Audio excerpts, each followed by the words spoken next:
Welcome. In today's guide, you'll learn exactly how to enable sound effects on the X Mobile app, fully updated for the latest version.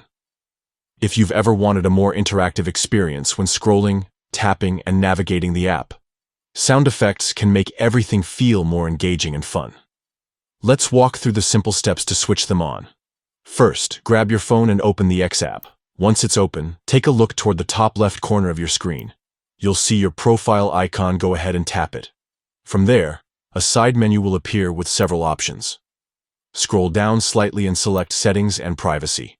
This is where all of your account and app customization options are stored. Inside the Settings and Privacy menu, you'll want to find and tap Accessibility, Display, and Language.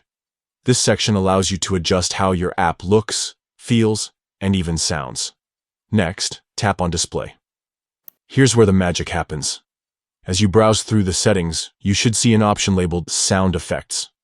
To turn them on, simply toggle the switch to the on position.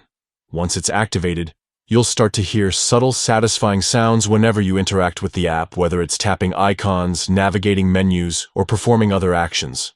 This feature can really add a bit of personality and feedback to your experience. If you ever decide you'd like to go back to silent navigation, you can return to the same setting and toggle it off. And that's it, you've successfully enabled sound effects in the X app. It only takes a minute, but it can make using the platform feel more lively and responsive. If you found this guide helpful, remember you can adjust many other display settings in the same area to customize your app exactly how you like it. Whether it's font size, dark mode, or other accessibility features, you're in complete control of your experience.